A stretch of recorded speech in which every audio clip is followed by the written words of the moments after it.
ಆತ್ಮೀಯವಾದಂಥ ನಮಸ್ಕಾರಗಳು.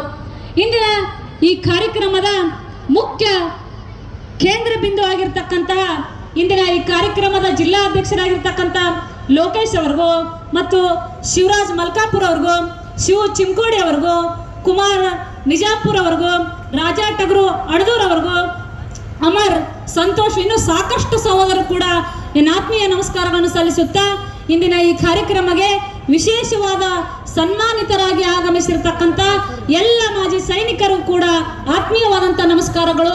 ಈ ವೇದಿಕೆ ಮುಂಭಾಗದಲ್ಲಿ ಆಸೀನರಾದಂಥ ಎಲ್ಲ ನನ್ನ ತಾಯಂದಿರಿಗೂ ಅಣ್ಣ ತಮ್ಮಂದಿರಿಗೂ ಆತ್ಮೀಯವಾದಂಥ ನಮಸ್ಕಾರಗಳು. ಹಿಮವಂತ ದಕ್ಷಿಣ ತುದಿಯಲ್ಲಿ ಅಗಾಧ ಸರದಿ, ತಾಯಿ ಶಿರದಲ್ಲಿ ಸದಾ ಹಿಮವರ್ಷ, ತಾಯಿಯ ಚರಣದಲ್ಲಿ ನೀಲ ಸಿಂಧುವಿನ ಜಲಸ್ಪರ್ಶ. ಒಂದೆಡೆ ದಟ್ಟ ಕಾಡು, ಇನ್ನೊಂದೆಡೆ ವಿಶಾಲವಾದ ನದಿ ಬಯಲು, ಒಂದೆಡೆ ಪಡಗುಡುವ ಮರುಭೂಮಿ, ಇನ್ನೊಂದೆಡೆ ಧುಮ್ಮೆನೆದು ಮಿಕ್ಕುವ ಜಲಪಾತ. ಎತ್ತ ನೋಡಿದ ರಕ್ತ ಹಚ್ಚ ಹಸುರಿನ ಈ ಲೋಕ, ಬೆಟ್ಟ ಗುಡ್ಡುಗಳ ಸಾಲು ಸಾಲು. ಆತ್ಮೇರೆ, ಇದು ನಮ್ಮ ಹೆಮ್ಮೆಯ ಭಾರತ. ಇಂತಹ ಭಾರತ ದೇಶದಲ್ಲಿ ನಾವು ಜನಿಸಿದೀವಿ ಅಂದ್ರೆ ನಾವು ನಿಜಕ್ಕೂ ಹೆಮ್ಮೆ ಪಡಬೇಕು. ಅದರಲ್ಲೂ ಇವತ್ತು ಬೀದರ್ ಗ್ರಾಮದಲ್ಲಿ ನಡೀತಿರ್ತಕ್ಕಂಥ, ಬೀದರ್ ಜಿಲ್ಲೆಯಲ್ಲಿ ನಡೀತಿರ್ತಕ್ಕಂಥ ಈ ಭವ್ಯವಾದಂತ ಕ್ರಾಂತಿವೀರ ಸಂಗೊಳ್ಳಿ ರಾಯಣ್ಣೋತ್ಸವ ಕಾರ್ಯಕ್ರಮದಲ್ಲಿ ನಾವೆಲ್ಲರೂ ಭಾಗಿಯಾಗಿದ್ದೀವಿ ಅಂದ್ರೆ ಅದು ನಮ್ಮ ಪೂರ್ವ ಜನ್ಮದ ಪುಣ್ಯ ಅಂತ ನಾನು ಅತ್ಯಂತ ಹೆಮ್ಮೆಯಿಂದ ಹೇಳಕ್ಕೆ ಇಚ್ಛಪಡ್ತೀನಿ.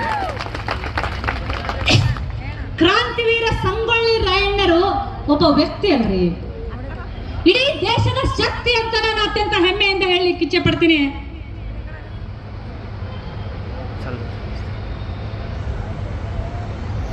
ಕ್ರಾಂತಿವೀರ ಸಂಗೊಳ್ಳಿ ರಾಯಣ್ಣರ ಬಗ್ಗೆ ಮಾತನಾಡಬೇಕು ಅಂದ್ರೆ ನಮ್ಮ ಮೈ ಮನಗಳಲ್ಲಿ ರಕ್ತ ಕುದಿಯುತ್ತೆ.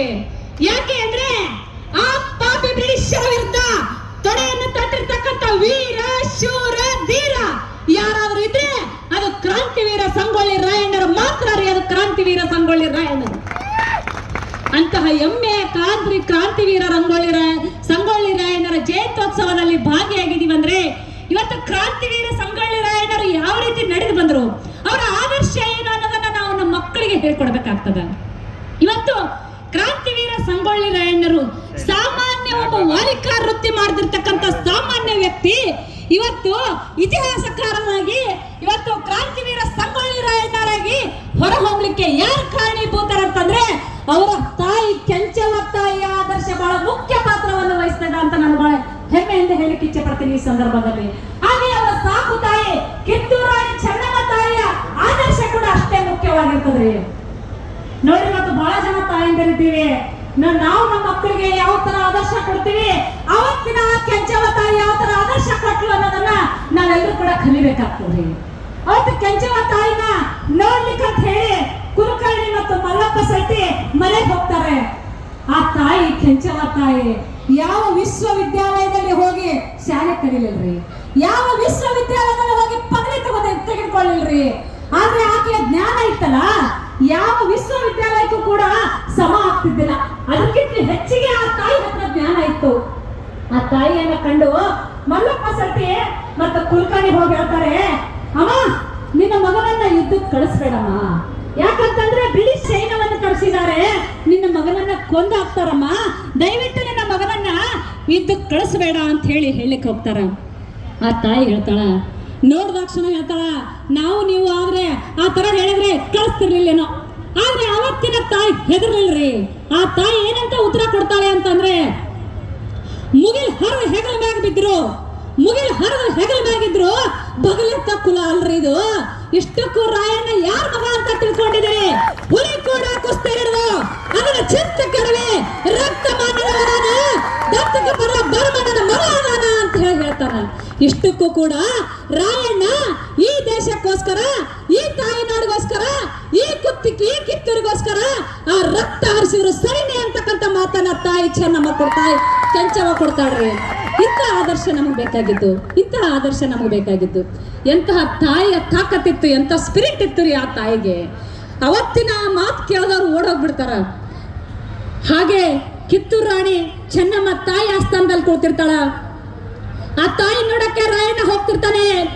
7 ಅಡಿಯ ಮನುಷ್ಯ, ಕಂಚಿನ ಮೂರ್ತಿ ಇದ್ದಂಗಿರ್ತದೆ, ನಡೆದ್ರೆ ನೆಲ ಆಗಿರ್ತದ. ಅಂತಹ ರಾಯಣ್ಣ ಹೇಳ್ಕೊತ ಹೋಗ್ತಾನೆ. ಎಲ್ಲಿ ನೋಡಿದ್ರಲ್ಲಿ ಬ್ರಿಟಿಷರ ಏನೇನ್ ಜಾಗಗಳು ಹಾರಾಡ್ತಾ ಇರ್ತವೆ, ಅದನ್ನ ನೋಡಿದಾಗ ರಾಯಣ್ಣನಿಗೆ ಸಂಕಟ ಆಗ್ತದ್ರಿ. ತಾಯಿ ಚೆನ್ನಮ್ಮನ ಕಂಡು ಹೇಳ್ತಾನೆ, ಅಮ್ಮ ಎಲ್ಲಿ ನೋಡಿದ್ರಲ್ಲಿ ಇನ್ನೇನ್ ಜಾಗಗಳ ಹಾರಾಡ್ತಾ ಇದ್ದಾವಮ್ಮ, ಅದನ್ನ ನೋಡಿದಾಗ ನನಗೆ ಸಂಕಟ ಆಗ್ತಾ ಇದೆ ಅಮ್ಮ, ಸಂಕಟ ಆಗ್ತಾ ಇದೆ. ದಯವಿಟ್ಟು ಅವನ ಕಿತ್ತು ಬಿಸಾಡ್ಬೇಕಮ್ಮ, ನಾನು ನಿನ್ನೆ ಶಕ್ತಿಯಾಗಿ ಕೆಲಸ ಮಾಡ್ತೀನಿ, ದಯವಿಟ್ಟು ನನಗೆ ಆಶೀರ್ವಾದ ಮಾಡು ತಾಯಿ ಅಂತೇಳಿ ತಾಯಿ ಕಾಲಿಗೆ ಬಿದ್ದಾಗ ತಾಯಿ ಹೇಳ್ತಾಳೆ, ನಿಜ ರಾಯಣ್ಣ ಅದನ್ನ ಕಿತ್ತು ಬಿಸಾಡ್ಬೇಕಾಗಿದೆ. ಆದ್ರೆ ಈ ಕಿತ್ತೂರು ನಾಡಿನಲ್ಲಿ ಮೋಸಗಾರರು, ದಗಾಕೋರರು, ವಂಚನೆಕೋರರು, ಸುಳ್ಳುಗಾರರು ತುಂಬಿರ್ತಕ್ಕಂಥ ಕಿತ್ತೂರು ನಾಡಿನಲ್ಲಿ ಬ್ರಿಟಿಷರ ಬಂದು ಇದೆಲ್ಲವನ್ನು ಕಲಿಸ್ಬಿಟ್ಟಿದ್ದಾರೆ. ಈ ತರ ಒಂದು ನಾಡಿನಲ್ಲಿ ನಾನು ನಿನ್ ಹೆಂಗ್ ನಂಬ್ಲು ಕಂದ, ನಾನು ನಿನ್ ಹೆಂಗ್ ನಂಬ್ಲಿ ಅಂತ ಕೇಳ್ತಾಳೆ. ರಾಯಣ್ಣ ಹೇಳ್ತಾನೆ, ಅಮ್ಮ ನಾನು ಹಾಲಿನಂತ ಮನುಷ್ಯನಮ್ಮ, ನೀನು ಯಾವಾಗ ಈ ಮಾತು ಕೇಳ್ತಿ ಅಂದ್ರ ನಾನು ನಿನಗೊಂದು ಮಾತು ಹೇಳ್ತೀನಮ್ಮ ಅಂತ ಹೇಳ್ತಾನೆ. ಏನಂತ ಹೇಳ್ತಾನೆ ನೋಡ್ರಿ ರಾಯಣ್ಣ, ಅಮ್ಮ ನಾನೇನಾದ್ರೂ 100 ಶತ್ರುಗಳ ರುಂಡವನ್ನು ತಂದು ಕೊಡ್ತೀನಿ ಅಂತ ಮಾತು ಕೊಟ್ರೆ ಅಕಸ್ಮಾತ್ ಆಗಿ 99 ರುಂಡಗಳು ಸಿಕ್ಕು, ಇನ್ನು 100ನೇ ರುಂಡ ಸಿಗದೇ ಇದ್ರೆ ನಾನೇನ್ ಮಾಡ್ತೀನಿ ಗೊತ್ತಾ ತಾಯಿ, ಆ 100ನೇ ರುಂಡನೇ ನನ್ನ ತಲೆಯನ್ನ ಕಡಿದು ನಿನ್ನ ಪಾದಕ್ಕೆ ಬಿಸಾಕ್ತೀನಮ್ಮ, ನನ್ನಂತಹ ವ್ಯಕ್ತಿ ಅಮ್ಮ ಅಂತ ಹೇಳ್ತಾನೆ. ಎಂಥ ಸ್ಪಿರಿಟ್ ರೀ ಆ ರಾಯಣ್ಣ ಹತ್ರ, ಎಂಥ ಸ್ಪಿರಿಟು ಆ ರಾಯಣ್ಣ. ಆ ಥರ ಮಾತು ಹೇಳಿದಾಗ ತಾಯಿ ಓಡೋಡಿ ಬಂದು ಅಪ್ಕೊಂತಾಳೆ, ನನಗೂ ಇಂಥ ಮಗನೇ ಬೇಕಾಗಿದ್ದು ಅಂತೇಳಿ. ಯಾವಾಗ ತನ್ನ ಹೊಟ್ಟೆಯಲ್ಲಿ ಹುಟ್ಟಿದ ಮಗನಕ್ಕಿಂತಲೂ ಕೂಡ ರಾಯಣ್ಣನ ಮಗ ಅಂತ ಹೇಳಿ ಬಹಳ ಪ್ರೀತಿ ವಿಶ್ವಾಸ ಕೊಟ್ಟು ರಾಯಣ್ಣನ ಬೆಳೆಸ್ತಾ ಇರ್ತಾಳೆ. ಆದ್ರೆ ಇದನ್ನ ನೋಡಿದಂತ ಬ್ರಿಟಿಷರಿಗೆ ಸಂಕಟ ಆಗ್ತದ್ರಿ. ಇವ್ರನ್ನ ಯಾವಾಗಾದ್ರೂ ಕೂಡ ಬೇರ್ಪಡಿಸ್ಬೇಕು ಅಂತ ಹೇಳಿ ಸಂಚು ಮಾಡಿ ಅವರನ್ನ ಬೇರ್ಪಡಿಸ್ತಾರೆ. ಬೇರ್ಪಡಿಸಿ ಕೊನೆಗೆ ಕಿತ್ತೂರ ಚೆನ್ನಮ್ಮನನ್ನ ಬಂಧಿಸಿಡ್ತಾರ್ರಿ. ಬಂಧಿಸಿಟ್ಟಾಗ ಚೆನ್ನಮ್ಮ ತಾಯಿ ಬಿಡೋದಿಲ್ಲ. ಚೆನ್ನಮ್ಮ ತಾಯಿ ಅಲ್ಲಿ ಬಂಧಿಸಿಟ್ಟಾಗ ನಮ್ಮ ರಾಯ ಬರ್ತಾನೆ, ಕಿತ್ತೂರು ಕಿಲ್ಲೆ ಮೇಲೆ ನಂದಿ ಧ್ವಜ ಹಾರಿಸ್ತಾನೆ, ನಮ್ಮ ರಾಯ ಬರ್ತಾನೆ ಅಂತಕ್ಕಂಥ ವೇದನೆಯಲ್ಲಿ ಮುಳುಗಿರ್ತಾಳೆ. ಬ್ರಿಟಿಷ್ ಅಧಿಕಾರಿ ಒಬ್ಬ ಹೋಗ್ತಾನೆ, ಕಿತ್ತೂರು ಚೆನ್ನಮ್ಮ ತಾಯಿಗೆ ಬಹಳ ಸುಳ್ಳು ಹೇಳಿಬಿಡ್ತಾನೆ. ಯಾವ ರಾಯ ಬರ್ತಾನೆ ಅಂತ ಕಾದು ಕುಳಿತಿದ್ಯಲ್ಲಮ್ಮ, ಆ ರಾಯ ಬರೋದಿಲ್ಲ. ಯಾಕಂದ್ರೆ ಅವನನ್ನ ಚಾಯ್ಚಿ ಬಿಟ್ಟು ಅವ್ರದೇ ಆದಂತ ಶೈಲಿಯನ್ನು ಹೇಳಿಕ್ಕೆ ಇಚ್ಛೆ ಪಡ್ತಾರೆ. ಯಾಕಂದ್ರೆ ಅವರಿಗೆ ಕನ್ನಡ ಬರ್ತಿರಲ್ಲ ಮಕ್ಕಳಿಗೆ, ಅವ್ರದೇ ಆದಂತ ರೀತಿಯಲ್ಲಿ ಹೇಳ್ತಾರೆ, ರಾಯಣ್ಣನ ನಾವು ಚಾಯ್ಚಿ ಬಿಟ್ಟೆವು, ಕೊಂದು ಹಾಕ್ಬಿಟ್ಟೆವು ಅಂತ ಹೇಳ್ತಾರೆ. ಅವಾಗ ಯಾವಾಗ ಆಕೆಯ ಗಂಡ ತೀರ್ಕೊಂಡಾಗ ಕೂಡ ತಾಯಿ ಧೈರ್ಯ ಕೇಳಲಿಲ್ರಿ. ತನ್ನ ಸ್ವಂತ ಮಗ ತೀರ್ಕೊಂಡಾಗ ಕೂಡ ತಾಯಿ ಧೃತಿ ಕೇಳಲಿಲ್ರಿ. ಯಾವಾಗ ಹೆತ್ತ ಮಗನಕ್ಕಿಂತ ಹೆಚ್ಚಿಗೆ ಅಂತೇಳಿ ರಾಯಣ್ಣನ ಸಾಕಿರ್ತಾಳೋ ಅಂತ ರಾಯಣ್ಣನೇ ಹೋದ್ಮೇಲೆ ಇನ್ ನಾನೇನಿದ್ದು ಸಾರ್ಥಕ ಅಂತ ಹೇಳಿ ಕೈಯಲ್ಲಿರ್ತಕ್ಕಂಥ ವಜ್ರದ ಉಂಗುರದ ಆ ವಜ್ರವನ್ನು ಕುಟ್ಟಿ ಪುಡಿ ಮಾಡಿ ಹಾಲಿನಲ್ಲಿ ಬೆರೆಸಿ ಆ ತಾಯಿ ಸತ್ತೋಗ್ಬಿಡ್ತಾಳೆ. ಈ ವಿಷಯ ರಾಯಣ್ಣನಿಗೆ ಮುಟ್ತದ. ನಮ್ಮ ತಾಯಿಯನ್ನ ಈ ಬ್ರಿಟಿಷರು, ಈ ಕೆಂಪು ಮೋತಿಯ ಕುನ್ನಿಗಳು ಸುಳ್ಳು ಹೇಳಿ ಕೊಂದು ಹಾಕಿದ್ರು ಅಂತೇಳಿ ರಾಯಣ್ಣ ಓಡೋಡ್ ಬರ್ತಾ ಇರ್ತಾನೆ. ಅಲ್ಲೆಲ್ಲ ಪೊಲೀಸರು, ಅಲ್ಲೆಲ್ಲ ಬ್ರಿಟಿಷರ ಸರ್ಪಗಾವಲಿರ್ತದ. ಮಾರು ವೇಷದಲ್ಲಿ ರಾಯಣ್ಣ ಓಡ್ ಬರ್ತಾನ್ರಿ. ಅಲ್ಲಿ ದಗದಗನೆ ಉರಿತಿರ್ತಕ್ಕಂಥ ಚಿತೆ ಮೇಲೆ ಬಂದು ಶಪಥ ಮಾಡ್ತಾನೆ ರಾಯಣ್ಣ. ಏನಂತ ಹೇಳ್ತಾನೆ ಅಂತಂದ್ರೆ, ಅಮ್ಮ ನಾನು ಉಸಿರಿರೋ ತನಕ ಹೋರಾಟ ಮಾಡ್ತೀನಮ್ಮ, ಕಿತ್ತೂರು ಕಿಲ್ಲೆ ಮೇಲೆ ನಂದಿ ಧ್ವಜ ಹಾರಿಸ್ತೀನಮ್ಮ ಅಂತಕ್ಕಂಥ ಮಾತನ್ನ ಸಂಗೊಳ್ಳಿ ರಾಯಣ್ಣ ಶಪಥ ಮಾಡ್ತಾನೆ. ಶಪಥ ಮಾಡಿ ಮುಂದೆ ಹೋಗ್ತಾನೆ. ದಂಡ ಕಟ್ತಾನೆ, ಬಂಡಾಯ ಕಟ್ತಾನೆ, ಸಂಘಟನೆ ಮಾಡ್ತಾನೆ, ಸಂಘಗಳನ್ನ ಕಟ್ತಾನೆ. ಬಿಚ್ಚಗತ್ತಿ ಚನ್ನಬಸಪ್ಪ ಆಗಿರ್ಬೋದು, ಅಮಟೂರಿನ ಬಾಳನಾಯಕ ಆಗಿರ್ಬೋದು, ಮಜ್ಜಿಗಡದ ರಾಣಾಜಿಕೊಪ್ಪದ ರಾಯಣ್ಣ ಮತ್ತು ಎಲ್ಲ ನಾಯಕ, ಮಲ್ಲಪ್ಪ ನಾಯಕ, ಹೀಗೆ ಸಾಕಷ್ಟು ನೇತೃತ್ವದಲ್ಲಿ ಸಾವಿರಾರು ದಂಡಗಳನ್ನ ಕಟ್ತಾನೆ. ದಂಡ ಕಟ್ಟಿ ಬಂಡಾಯ ಹೇಳ್ತಾನ್ರಿ. ಒಂದು ಕತ್ತಲ ಗ್ರಾಮ ಸಭೆಯಲ್ಲಿ ನಿಂತು ಮಾತನಾಡ್ತಾನ್ರಿ. ಇವರೆಲ್ಲ ನಮ್ಮ ಸೈನಿಕರ್ರಿ. ಇವ್ರು ಯಾರು ಕೂಡ ತಮಗೋಸ್ಕರ ಬಂದಿರೋರಲ್ರಿ, ಈ ಕಿತ್ತೂರು ನಾಡನ್ನ ಉಳಿಸ್ಕೊಳ್ಳೋಕ್ಕೋಸ್ಕರ ಬಂದವರು. ದಯವಿಟ್ಟು ಇವರು ಹೊಟ್ಟೆಗೆ ಹಿಟ್ಟಿಲ್ದೆ ಸಾಯ್ತಾ ಇರೋ ಸೈನಿಕರ್ರಿ. ದಯವಿಟ್ಟು ಏನಾದ್ರು ಕೊಡ್ರಿ, ನಾನು ದೊರೆ ಮಗ ಅಲ್ರಿ, ನನಗೆ ಸಾಮಾನ್ಯ ವಾಲಿಕಾರ, ನಾನು ಕಿತ್ತೂರನ್ನ ಉಳಿಸ್ಕೋಬೇಕಾಗಿದೆ, ದಯವಿಟ್ಟು ಏನಾದ್ರು ಕೊಡ್ರಿ ಅಂತೇಳಿ ಭಿಕ್ಷೆ ಪಾತ್ರೆಯನ್ನ ಹಿಡಿದು ಅಂಬಿಕಾಲ್ ಮಂಡಿ ಊರಿಗೆ ಕೂತ್ ಬಿಡ್ತಾನ್ರಿ. ಕೈಯಲ್ಲಿ ಖಡ್ಗ ಕೊಟ್ಟೆ ಸಾವಿರಾರು ರುಂಡಗಳನ್ನು ಚೆಂಡಾಡ್ತಿರ್ತಕ್ಕಂಥ ವೀರ ಶೂರ ಕ್ರಾಂತಿವೀರ ಸಂಗೊಳ್ಳಿ ರಾಯಣ್ಣ ತನ್ನ ಜನಕ್ಕೋಸ್ಕರ, ತನ್ನ ಕಿತ್ತೂರು ನಾಡಿಗೋಸ್ಕರ ಕೈಯಲ್ಲಿ ಭಿಕ್ಷೆ ಪಾತ್ರೆ ಹಿಡಿದು ಮಂಡಿ ಊರು ಕೂತ್ಕೋತಾನೆ. ಜನರ ಹತ್ರ ಏನಾದ್ರೂ ಕೊಡಿ, ದಯವಿಟ್ಟು ಏನಾದ್ರೂ ಕೊಡಿ ಅಂತೇಳಿ ಎಲ್ಲ ಜನ ಓಡೋಡಿ ಅವರಲ್ಲಿರ್ತಕ್ಕಂಥ ಹಣ ವಜ್ರ ಬಂಗಾರ ಎಲ್ಲವನ್ನು ತಂದು ಆ ಭಿಕ್ಷೆ ಪಾತ್ರಕ್ಕೆ ಹಾಕ್ತಾರೆ. ಆದರೆ ಒಬ್ಬ ತಾಯಿ ಮುದುಕಿ ನೋಡ್ಕೊಂತ ನಿಂತಿರ್ತಾಳೆ. ನೋಡಿ ಒಂದ್ಸಲ ವಿಚಾರ ಮಾಡ್ತಾಳೆ, ಇಲ್ಲಿ ಬಹಳ ಜನ ಹೆಣ್ಮಕ್ಳಿದ್ದೀವಿ, ನಾವು ಆಪರೇಷನ್ ಮಾಡೋ ಕೂಡ ನಮ್ಮ ಎಲ್ಲ ಒಡವೆಗಳನ್ನು ಬಿಚ್ಕೊಡಿ ಅಂದ್ರೆ ಈಜಿಯಾಗಿ ಬಿಚ್ಕೊಡ್ತೀವಿ. ಆದರೆ ಮಾಂಗಲ್ಯ ಕೊಡ್ರಿ ಅಂದರೆ 1 ಸೆಕೆಂಡ್ ಹಿಂದೆ ಮುಂದೆ ನೋಡ್ತೀವಿ. ನಮಗೆ ಜೀವ ಗೊತ್ತೈತಿ ಅಂದ್ರೂ ಕೂಡ ನಮ್ಮ ಮಾಂಗಲ್ಯ ಕೊಡಬೇಕಾದ್ರೆ 1 ಸೆಕೆಂಡ್ ಹಿಂದೆ ಮುಂದೆ ವಿಚಾರ ಮಾಡ್ತೀವಿ. ಆದರೆ ಅವತ್ತಿನ ಆ ತಾಯಿ ಈ ಮಾಂಗಲ್ಯ ಕೊಟ್ರೆ ಸಾವಿರಾರು ಜನರ ಮಾಂಗಲ್ಯ ಉಳಿತೈತಪ್ಪ ಅಂತಂದ್ರೆ ಈ ಮಾಂಗಲ್ಯ ರಾಯಣ್ಣನಕ್ಕಿಂತ ಹೆಚ್ಚಿನಲ್ಲ ಅಂತ ಹೇಳಿ ತನ್ನ ಮಾಂಗಲ್ಯವನ್ನ ತೆಗೆದು ಭಿಕ್ಷೆ ಪಾತ್ರಕ್ಕೆ ಹಾಕಿಬಿಡ್ತಾಳೆ. ಅವಾಗ ರಾಯಣ್ಣ ನೋಡ್ತಾನೆ, ಅಮ್ಮ ನಿನ್ ಮಾಂಗಲ್ಯನ ಬೇಡಮ್ಮ, ನನಗೆ ನಿನ್ ಮಾಂಗಲ್ಯ ಬೇಡಮ್ಮ ಅಂತ ಹೇಳ್ತಾಳೆ. ಅವಾಗ ರಾಯಣ್ಣ ಮಾಂಗಲ್ಯ ಬೇಡ ಅಂದ್ರೆ ಏನ್ ಬೇಕು ಕಂದ, ನನಗೆ ನನ್ನ ಹತ್ರ ಕೊಡಕ್ಕೇನೂ ಇಲ್ಲಪ್ಪ, ಈ ಮಾಂಗಲ್ಯ ಮಾತ್ರ ಉಳಿದೈತೆ, ದಯವಿಟ್ಟು ಇದನ್ನ ತೆಗೆದುಕೋ ರಾಯಣ್ಣ ಅಂತ ಹೇಳಿ ಆ ತಾಯಿ ಹೇಳ್ತಾಳೆ. ಅವನು ಹೇಳ್ತಾನೆ, ನನಗೆ ಮಾಂಗಲ್ಯ ಬೇಡಮ್ಮ, ಕೈಯಲ್ಲಿ ಕಡ್ಗ ಇದ್ರೆ ಸಾವಿರಾರು ರುಂಡಗಳನ್ನು ಚೆಂಡಾಡ್ತಿರ್ತಕ್ಕಂಥ ಅಪ್ರತಿಮ ವೀರರು ಬೇಕಾಗಿದ್ದಾರಮ್ಮ, ಶೂರರು ಬೇಕಾಗಿದ್ದಾರೆ, ನಿನ್ನ ಮಗನನ್ನ ಕೊಡಮ್ಮ, ನಮ್ಮ ಸಂಘಟನೆಗೆ ನಿನ್ನ ಮಗನನ್ನ ಕೊಡು ಅಂತ ಹೇಳ್ತಾರೆ.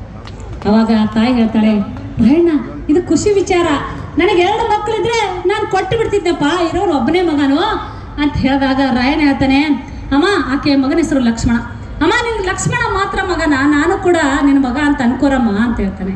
ಅವಾಗ ಬಹಳ ಖುಷಿ ಆಗ್ತದೆ ಆಕೆಗೆ, ರಾಯಣ್ಣ ನನ್ನ ಮಗ ಆದ್ರೆ ನನಗಿನ್ ಸಾಕು ಅಂತ ಹೇಳಿ, ನೀನು ಯಾವಾಗ ನನ್ನ ಮಗನ ಬೇಡಿ ಅಂತಂದ್ರೆ ನೀನೇ ನನ್ನ ಮಗ ಅಪ್ಪ, ತೆಗೆದುಕೊಂಡು ಹೋಗು ಅಂತ ಹೇಳಿ ಆ ಲಕ್ಷ್ಮಣನ ಕೈ ಹಿಡಿದು ಎಳ್ಕೊಂಡು ಬರ್ತಿರ್ತಾಳೆ. ಏನು ವಿಪರ್ಯಾಸ ಅಂದ್ರೆ ಆ ಲಕ್ಷ್ಮಣಿಗೆ 2 ಕಣ್ಣಿರಲ್ಲ. ಅದನ್ನ ನೋಡುವಂತ ರಾಯಣ್ಣ ಹೇಳ್ತಾನೆ, ಅಮ್ಮ ನೀ ನನ್ನ ಪರೀಕ್ಷೆ ಮಾಡ್ತಾ ಇದ್ದೀಯಾ, ಕಣ್ಣಿರ್ತಕ್ಕಂಥ ಇಷ್ಟು ಜನರನ್ನೇ ನನ್ನ ಕಡೆ ಸಾಕಾಗ್ತಾ ಇಲ್ಲಮ್ಮ, ಅಂತದ್ರಲ್ಲಿ ಕಣ್ಣಿಲ್ದೇ ಇರ್ತಕ್ಕಂಥ ಈ ನಿನ್ನ ಮಗನನ್ನ ತಗೊಂಡೋಗಿ ನಾನೇನಮ್ಮ ಮಾಡ್ಲಿ, ಇವನೇನಮ್ಮ ಬ್ರಿಟಿಷರ ವಿರುದ್ಧ ಬಂಡಾಯ ಮಾಡ್ತಾನೆ, ಇವನೇನಮ್ಮ ಬ್ರಿಟಿಷರ ವಿರುದ್ಧ ಹೋರಾಟ ಮಾಡ್ತಾನೆ ಅಂತ ಹೇಳಿ ಕೇಳ್ತಾನೆ. ಅವಾಗ ತಾಯಿ ಹೇಳ್ತಾಳೆ, ನಿಜ ರಾಯಣ್ಣ, ನನ್ನ ಮಗನಿಗೆ ಕಣ್ಣಿಲ್ಲ, ಆದ್ರೆ ದೇಶ ಅಭಿಮಾನ ಇದೆಯೋ ಅದಕ್ಕಿಂತ ಹೆಚ್ಚಿಗೆ ನಿನ್ನ ಮೇಲೆ ಅಭಿಮಾನ ಇದೆಯೋ, ಈ ಪಾಪಿ ಬ್ರಿಟಿಷರು ಏನಾದ್ರೂ ಸುತ್ತುವರೆದು ಗುಂಡು ಹಾಕಬೇಕು ಅಂತ ಪ್ರಯತ್ನ ಮಾಡಿದ್ರೆ ನನ್ನ ಮಗ ಲಕ್ಷ್ಮಣ ಗುಂಡಿಗೆ ಕೊಡ್ಲಪ್ಪ, ಸತ್ರೆ ನನ್ನ ಮಗ ಲಕ್ಷ್ಮಣ ಸಾಯ್ಲಿ, ಬದುಕಿದ್ರೆ ನಿನ್ನಂತ ದೇಶ ಪ್ರೇಮಿ ರಾಯಣ್ಣ ಬದುಕಲಿ ಅಂತಕ್ಕಂಥ ಮಾತನ್ನ. ಅಂತ ಹೆಮ್ಮೆ ವಿಷಯ. ಇಷ್ಟೊಂದು ಪ್ರೀತಿ ವಿಶ್ವಾಸ ಅವತ್ತಿನ ಆ ರಾಯಣ್ಣ ಗಳಿಸಿದ್ದಾರೆ. ಆ ರಾಯಣ್ಣ ಗಳಿಸಿದ್ದ ಗೊತ್ತಿತ್ತು ಆ ಬ್ರಿಟಿಷರಿಗೆ ರಾಯಣ್ಣನ ಮುಟ್ಟೋ ಶಕ್ತಿ, ಕೆಣಕೋ ತಾಕತ್ತು ಇಲ್ಯಾರಿಗೂ ಇಲ್ಲ ಅನ್ನೋದು ಗೊತ್ತಿತ್ತು. ಅವನು ವೀರಾವೇಶದ ರಾಯಣ್ಣ, ಅವನಲ್ಲಿರ್ತಕ್ಕಂಥ ಕ್ರಾಂತಿಯ ಟಿಲಿಕ್ಕಾಗಲ್ಲ ಅನ್ನೋದು ಗೊತ್ತಿತ್ತು. ಏನ್ ಮಾಡ್ತಾರೆ ಅಂದ್ರೆ ಪಿತೂರಿ ಮಾಡಿ ಅವರ ಸ್ವಾದ್ರಮವನ್ನೇ ತಯಾರು ಮಾಡ್ತಾರೆ. ಸ್ವಾದ್ರಮವನ್ನ ತಯಾರು ಮಾಡಿ ಹಿಡಿದು ಬಿಡ್ತಾರೆ. ಯಾಕೆ ಇಲ್ಲಿ ಹೇಳ್ತಾ ಇದ್ದೀನಿ ಅಂದರೆ ಬಹಳ ಹೆಮ್ಮೆ ಅನ್ನಿಸ್ತು. ಬೀದರ್ ಗ್ರಾಮದಲ್ಲಿ ಇಷ್ಟೊಂದು ರಾಯಣ್ಣನ ಜಯಂತಿ ಬಹಳ ಅದ್ದೂರಿಯಾಗಿ ಮಾಡಿದ್ರು. ನನ್ನೊಟ್ಟಿಗೆ ಅಮರ್ ಅವರು ಬಹಳ ಜನ ಬಂದಿದ್ರು. ನಮಗೆ ಇಲ್ಲಿ ಬೀದರಲ್ಲಿ ಯಾವ ಐತಿಹಾಸಿಕ ಸ್ಥಳಗಳಿದ್ದಾವೆಲ್ಲ ಕರ್ಕೊಂಡು ಹೋದ್ರು. ಆಮೇಲೆ ನಿನ್ನೆಯಿಂದ ಲೋಕೇಶ್ ಅವರು, ಸಾಕಷ್ಟು ಜನ, ಎಲ್ಲ ಹೆಸರು ಹೇಳ್ತಾ ಇಲ್ಲ ಅಂತ ಶಿವರಾಜ್ ಅವರು, ಬಹಳ ಜನ ಬಹಳ ಪ್ರೀತಿ ವಿಶ್ವಾಸದಿಂದ. ಆದರೆ ಇವರೆಲ್ಲ ನನ್ನ ಆತ್ಮೀಯ ಸಹೋದರಿಗೆ. ನೀವೇನು ಸಂಘಟನೆ ಮಾಡಿದಿರಲ್ಲ, ನಿಜಕ್ಕೂ ಹೆಮ್ಮೆ ವಿಷಯ. ಆದರೆ ನಿಮಗೊಂದು ಕಿವಿ ಮಾತು ಹೇಳ್ತೀನಿ ನಾನು. ಯಾಕಂತಂದ್ರೆ ಬುದ್ಧ ಹುಟ್ಟಿರ್ತಕ್ಕಂಥ ಈ ನಾಡಿನಲ್ಲಿ, ಡಾಕ್ಟರ್ ಬಾಬಾ ಸಾಹೇಬ್ ಅಂಬೇಡ್ಕರ್ ಹುಟ್ಟಿರ್ತಕ್ಕಂಥ ಈ ನಾಡಿನಲ್ಲಿ, ಕನಕದಾಸ ಹುಟ್ಟಿರ್ತಕ್ಕಂಥ ಈ ನಾಡಿನಲ್ಲಿ, ಕವಿರತ್ನ ಕಾಳಿದಾಸ ಹುಟ್ಟಿರ್ತಕ್ಕಂಥ ಈ ನಾಡಿನಲ್ಲಿ, ಕ್ರಾಂತಿವೀರ ಸಂಗೊಳ್ಳಿ ರಾಯಣ್ಣರು ಹುಟ್ಟಿರ್ತಕ್ಕಂಥ ಈ ನಾಡಿನಲ್ಲಿ ನಮಗೆ ಸರಿಯಾದ ಜ್ಞಾನವನ್ನು ಕೊಡ್ತಿಲ್ಲ. ಅದನ್ನ ಬಿಚ್ಚಾಡ್ತಾ ಇದ್ದಾರೆ, ನಮ್ಮಲ್ಲಿ ಒಡೆದಾಡ್ತಾ ಇದ್ದಾರೆ, ನಮ್ಮಲ್ಲಿ ಕಾಲ್ಜೆಗೂ ಕೆಲಸ ಮಾಡ್ತಾ ಇದ್ದಾರೆ. ಅಂತವರ ವಿರುದ್ಧ ನಿಮ್ಮ ಘೋಷಣೆ ಜೋರಾಗಬೇಕಾಗಿದೆ ಬಂಧುಗಳೇ, ಅಂತವರ ವಿರುದ್ಧ ನಿಮ್ಮ ಘೋಷಣೆ ಜೋರಾಗಬೇಕಾಗಿದೆ. ಅಂದಾಗ ನೀವು ಈ ಕಾರ್ಯಕ್ರಮ ಮಾಡಿದಕ್ಕೂ ಕೂಡ ಒಳ್ಳೆ ಅರ್ಥ ಸಿಗುತ್ತೆ ಅಂತ ನಾನು ಅತ್ಯಂತ ಹೆಮ್ಮೆಯಿಂದ ಹೇಳಲಿಕ್ಕೆ ಇಚ್ಛೆ ಪಡ್ತೀನಿ. ಯಾಕಂತಂದ್ರೆ ಅಂತ ಕ್ರಾಂತಿವೀರ ಸಂಗೊಳ್ಳಿ ರಾಯಣ್ಣರನ್ನ ನಮ್ಮವರೇ ಹಿಡಿದುಕೊಟ್ರಿ. ಅವ್ರ ಸ್ವಾದ್ರಮವನ್ನ ಹಿಡಿದುಕೊಟ್ಟ ಕಟ್ಟೆಯಲ್ಲಿ ಒಯ್ದು ನಿಲ್ಲಿಸ್ತಾರೆ. ನೋಡ್ರಿ, ತಾಯಿದು ವಿಶ್ವವಿದ್ಯಾಲಯಕ್ಕೆ ಮೀರಿದ ಜ್ಞಾನ ಆದ್ರೆ 1 ಅಕ್ಷರ ಕಲಿಲಾರದ ಹೆಬ್ಬಟ್ಟಿನ ಮನುಷ್ಯರೇ ಕ್ರಾಂತಿವೀರ ಸಂಗೊಳ್ಳಿ ರಾಯಣ್ಣ. ಅವತ್ತಿನ ಜಡ್ಜ್ ಸಾಹೇಬ ನಿನಗೆ ಗಲ್ಲು ಶಿಕ್ಷೆ ಆಗ್ತದ ಅಂತಂದ್ರೆ ನಾವು ಯಾರಾದ್ರೂ ಇದ್ರೆ ಸ್ವಲ್ಪ ನಡಕ್ತಿದ್ದೇವೇನೋ. ಆದ್ರೆ ಅವತ್ತಿನ ಜಡ್ಜ್ ಸಾಹೇಬ್ಗೆ ಮರಳಿ ಉತ್ತರ ಕೊಡ್ತಾನೆ. ಯಾವ ರೀತಿ ಮರಳಿ ಉತ್ತರ ಕೊಡ್ತಾನಂತಂದ್ರೆ, ಈ ಪರಕೀಯರ ದಾಸ್ಯದಿಂದ ಬಿಡುಗಡೆ ಹೊಂದಬೇಕಾಗಿದೆ. ಜಡ್ಜ್ ಸಾಹೇಬ್ರ ಮುಂದೆ ಹೋಗಿ ನಿಲ್ಲಿಸ್ತಾರ. ಅವ್ನು ಕೇಳ್ತಾನ, ನೀನ್ ಯಾಕಪ್ಪ ಬಂಡಾಯ ಮಾಡ್ದಿ? ಜಡ್ಜ್ ಸಾಹೇಬ್ ಕೇಳ್ತಾನೆ, ನೀನ್ ಯಾಕಪ್ಪ ಬಂಡಾಯ ಮಾಡ್ದಿ ಅಂತ ಕೇಳ್ತಾನೆ. ರಾಯಣ್ಣ ಹೇಳ್ತಾನೆ, ಈ ಪರಕೀಯರ ದಾಸ್ಯದಿಂದ ಬಿಡುಗಡೆ ಆಗ್ಬೇಕಾಗ್ಯದ್ರಿ. ನಮಗ್ ಸಿಕ್ಕಿದ್ದು ನೆಮ್ಮದಿ ಜೀವನ ಅಲ್ಲ, ನಮಗ್ ಸಿಕ್ಕಿದ್ದು ಗುಲಾಮಗಿರಿ ಜೀವನ, ಅದಕ್ಕ ಬಂಡಾಯ ಇದ್ದೀನಿ ಅಂತ ಹೇಳಿ ರಾಯಣ್ಣ ಹೇಳ್ತಾನ್ರಿ. ಅವಾಗ ಜಡ್ಜ್ ಸಾಹೇಬ್ ಹೇಳ್ತಾನೆ, ನಿಮಗೆ ಈ ಸರ್ಕಾರ ಒಳ್ಳೆಯದನ್ನೇ ಮಾಡಿದೆ, ಏನ್ ಅಂತ ಗರಂದಾರಿ ಕೆಲಸ ಮಾಡೈತ್ರಿ ಸಾಹೇಬ್ರ ಅಂತ ಹೇಳ್ತಾನ. ನಿಮಗೆ ವಿದ್ಯೆ ಬುದ್ಧಿ ಕಲಿಯಲಿಕ್ಕೆ ಸ್ಕೂಲ್ಗಳನ್ನ ಕಟ್ಟಿಸಿಲ್ಲವೇ ಅಂತ ಹೇಳ್ತಾನ ಜಡ್ಜ್ ಸಾಹೇಬ. ವಿದ್ಯಾ ಬುದ್ಧಿ ಕಲೀಲಿಕ್ಕೆ ಸ್ಕೂಲ್ಗಳನ್ನ ಕಟ್ಟಿಸಿಲ್ಲವೇ ಅಂತ ಹೇಳಿದಾಗ ರಾಯಣ್ಣ ಹೇಳ್ತಾನೆ, ನಮ್ಮ ಭಾಷೆನ ಮೂಲೆಗೆ ತಳ್ಳಿ ನಿಮ್ಮ ಭಾಷೆನ ಬೆಳಕಿಗೆ ತರ್ಲಕ್ಕ, ನಿಮ್ಮ ಮಂದಿ ಮಕ್ಕಳು ಕಲೀಲಾಕ, ವಿದ್ಯೆ ಬುದ್ಧಿ ನಿಮ್ಮ ಮಂದಿ ಮಕ್ಕಳು ಕಲೀಲಾಕ ಅಷ್ಟೇ ಯಾಕೆ ವರ್ತಕರ ಲೆಕ್ಕಪತ್ರಗಳನ್ನ ಬರೀಲಿಕ್ಕೆ ಗುಮಾಸ್ತರುಗಳನ್ನ ತಯಾರು ಮಾಡೋದಕ್ಕೋಸ್ಕರ ನೀವು ಇಲ್ಲಿ ಶಾಲೆ ತೆಗೆದಿರಿ ಸಾಹೇಬ್ರ, ನಮಗೋಸ್ಕರ ಅಲ್ಲ ಅಂತ ಹೇಳಿ, ನಮ್ಮ ಉದ್ಧಾರಕ್ಕಲ್ಲ ಅಂತೇಳಿ ರಾಯಣ್ಣ ಉತ್ತರ ಕೊಡ್ತಾನ್ರಿ. ನಿಮ್ಗೆ ಒಳ್ಳೆಯ ರಸ್ತೆಗಳನ್ನ ಮಾಡಿಲ್ಲವೇ ಅಂತ ಹೇಳಿ ಜಡ್ಜ್ ಸಾಹೇಬ್ ಕೇಳ್ತಾನೆ. ನಾವು ನಡೀತಿರ್ತಕ್ಕಂತಹ ರೋಡ್ನಲ್ಲಿ, ನಾವು ನಡೀತಿರ್ತಕ್ಕಂಥ ದಾರಿಯಲ್ಲಿ ನಿಮ್ಮ ಅಧಿಕಾರಿಗಳು ನೀವು ಓಡಾಡಕ್ಕೆ ಭಯ ಆಯ್ತ್ರಿ, ಅಷ್ಟೇ ಯಾಕ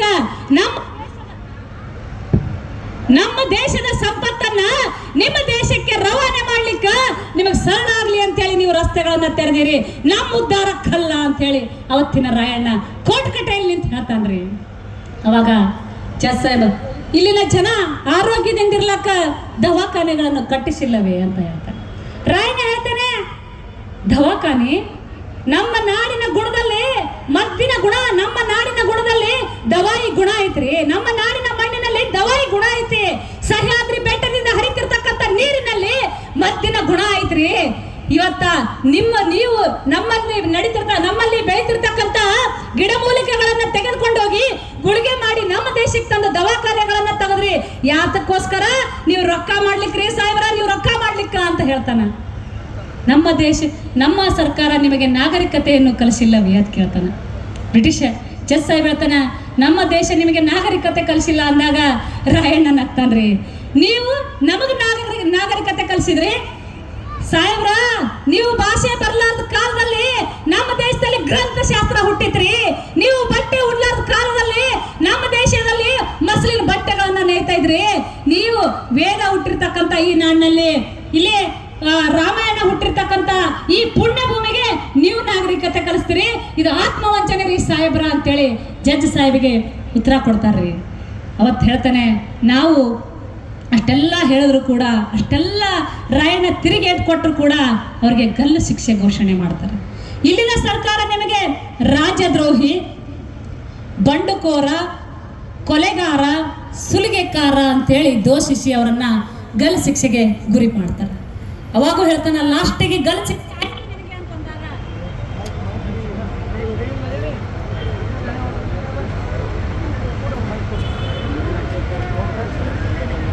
ಲಾಸ್ಟಿಗೆ ಗಲ್ಲು ಶಿಕ್ಷೆಗೆ ಗುರಿ ಆಗ್ರಿ ನೀವು ಅಂತಂದಾಗ ಅವಾಗಲೂ ಕೂಡ ಎಂತ ಸ್ಪಿರಿಟ್ ಅಂದ್ರೆ ಒಂದು ಸೆಕೆಂಡ್ ಕೂಡ ನಡಗಲ್ರಿ. ರಾಯಣ್ಣ ಹೇಳ್ತಾನೆ, ರಾಜ್ಯದ್ರೋಹ, ನಾ ಏನ್ ನಿಮ್ಮ ದೇಶ ಇಂಗ್ಲೆಂಡಿಗೆ ಬಂದು ರಾಜದ್ರೋಹಿ ನಿಮ್ಮ ಮೇಲೆ ಬಂಡಾಯ ಆದ್ಮೇಲ್ರಿ, ನನಗೆ ಯಾಕೆ ರಾಜದ್ರೋಹಿ ಪಟ್ಟ ಕಟ್ಟಿದ್ರಿ?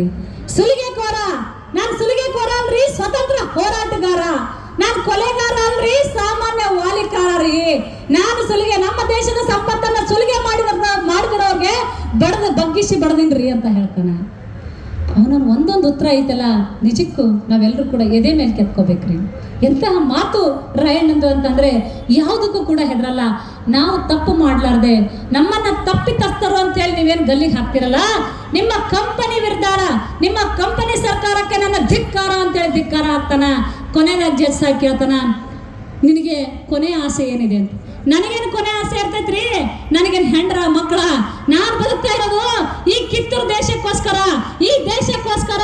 ನನ್ನನ್ನ ನಮ್ಮ ಕಿತ್ತೂರಿನ ಜನಗಳ ಮುಂದೆ ನೀನು ಗಲ್ಲಿಗೆ ಹಾಕ್ರಿ, ನಂದಗಡದ ಕಟ್ಟೆ ಮೇಲೆ ನನ್ನನ್ನ ಗಲ್ಲಿಗೆ ಹಾಕ್ರಿ ಅಂತ ಕೇಳ್ತಾನೆ. ನಂದಗಡದ ಕಟ್ಟೆ ಹತ್ರ ಹೋಯ್ತಾರ್ರಿ. ಎಲ್ಲ ಜನ ಅವತ್ತು ಒಲೆ ಹಚ್ಚಲ್ಲ. ತಾಯಿ ಅಳ್ತಿರ್ತಕ್ಕಂಥ ತನ್ನ ಮಗುವಿಗೆ ಹಾಲು ಕುಡಿಸಲ್ಲ. ಎಲ್ಲರೂ ದೇಶ ಪ್ರೇಮಿ ಕ್ರಾಂತಿವೀರ ಸಂಗೊಳ್ಳಿ ರಾಯಣ್ಣರನ್ನ ಗಲ್ಲಿಗೆ ಹಾಕ್ತಾರ ಅಂತೇಳಿ ಓಡೋಡಿ ಬರ್ತಾ ಇರ್ತಾರೆ. ಹೆತ್ತ ತಾಯಿ ಕೆಂಚವ ತಾಯಿಗೂ ಗೊತ್ತಾಗ್ತದ್ರಿ. ಭಾಳ ಜನ ತಾಯಂದಿರಿದ್ದೀರಿ ಇಲ್ಲಿ, ಇದನ್ನು ಕೇಳಬೇಕು. ಪ್ರತಿ ಸಲ ಹೇಳ್ತಾ ಇರ್ತೀನಿ ನಾನು. ಕೆಂಚವ ತಾಯಿಗೆ ಗೊತ್ತಾಗ್ತದೆ, ಓಡೋಡಿ ಬರ್ತಾಳೆ. 32 ವರ್ಷದ ಮಗ ರೀ, ಕಂಚಿನ ಮೂರ್ತಿ ಇದ್ದಂಗಿರ್ತಾನೆ. ಯಾವುದೇ ಅಪಘಾತಕ್ಕೀಡಾಗಿ ಸಾಯ್ತಿರೋ ಮಗ ಅಲ್ಲ, ಯಾವುದೇ ಅನಾರೋಗ್ಯಕ್ಕೀಡಾಗಿ ಸಾಯ್ತಿರೋ ಮಗ ಅಲ್ಲ. ಅಂತ ಮಗನನ್ನ ಇನ್ನು 5 ನಿಮಿಷದಲ್ಲಿ ಗಲ್ಲಿಗೆ ಹಾಕ್ತಾರ ಅಂದ್ರ ಯಾವ ತಾಯಿ ಸಹಿಸ್ತಾಳ್ರಿ? ಅವತ್ತಿನ ಕೆಂಚವ ತಾಯಿ ಸಹಿಸಿ ಸಾಯೋ ಹೊತ್ನ್ಯಾಗು ಮಗನಿಗೆ ಎಂತ ಪ್ರೇರಣೆಯನ್ನು ಕೊಡ್ತಾಳೆ ಅಂದ್ರೆ ಓಡೋಡಿ ಬರ್ತಾಳೆ, ಮಗನನ್ನ ಮೇಲಿಡಿದು ಕೆಳಗಡೆ ನೋಡ್ತಾಳೆ. 7 ಅಡಿಯ ಮನುಷ್ಯರಿ, ಕಂಚಿನ ಮೂರ್ತಿ ಇದ್ದಂಗಿರ್ತಾನೆ, ಬಾಡಿ ನೋಡಿದ್ರೆ ಸ್ಟೀಲ್ ಬಾಡಿ ಇದ್ದಂಗಿರ್ತದ. ಅಂತ ಮಗನನ್ನ ಇನ್ನು 2 ನಿಮಿಷದಲ್ಲಿ ಗಲ್ಲಿಗೆ ಹಾಕ್ತಾರ ಅಂದ್ರ ಆ ತಾಯಿ ನೋಡಿ ಸ್ಪಿರಿಟ್, ಎಂತ ಸ್ಪಿರಿಟ್ ಅನ್ನ ತುಂಬ್ತಾಳೆ ಅಂದ್ರೆ, ಕುತ್ತಿಗೆಗೆ ನೇಣ್ ಹಗ್ಗ ಬೀಳೋ ಹೊತ್ತನಾಗು, ಕುತ್ತಿಗೆಗೆ ನೇಣ್ ಹಗ್ಗ ಬೀಳೋ ಹೊತ್ತನಾಗು, ಎದೆ ನಡುಗ ನಿಂತಿರೋ ಈ ನಿನ್ನ ಗುಂಡಿಗೆ, ಎಂತ ಗುಂಡಿಗಿನೋ ಯಪ್ಪ, ಎಂತ ಗುಂಡಿಗಿನೋ, ನಿನ್ನಂತವನನ್ನ ಯಾಂಗ್ ಅಲ್ಲಿಗೆ ಹಾಕ್ತಾರೋ, ನಿನ್ನಕ್ಕಿಂತ ಮೊದಲು ನಾ ಸತ್ತು ನಿನ್ನ ಕೈಲಿ ಹಿಡಿ ಮಣ್ಣ ಹಾಕೋಬೇಕಂತಿದ್ನಲ್ಲ ರಾಯ. ಆದ್ರೆ ಈ ತಾಯಿನ ಹಿಂದಕ್ಕೆ ಬಿಟ್ಟು ನೀ ಮುಂದಕ್ಕೆ ಹೊಂಟೆಲ್ಲೋ, ಇದು ಯಾವ ನ್ಯಾಯೋ ಅಂತಕ್ಕಂಥ ಕಣ್ಣೀರಲ್ಲಿ ತಾಯಿ ಪ್ರೇರಣೆ ತುಂಬ್ತಾಳ್ರಿ. ನಿಜಕ್ಕೂ ಈ ಒಂದು ಸೆಂಟೆನ್ಸ್ ಹೇಳಾಗ ನನಗೆ ನನ್ನ ಮೈ ಮನಗಳ ರೋಮಾಂಚನ ಆಗ್ತದೆ, ನನ್ನ ಕಣ್ಣಲ್ಲಿ ನೀರು ಬರ್ತದೆ. ಆ ತಾಯಿ ಎಷ್ಟು ಸಹಿಸಿರ್ಬೇಕು.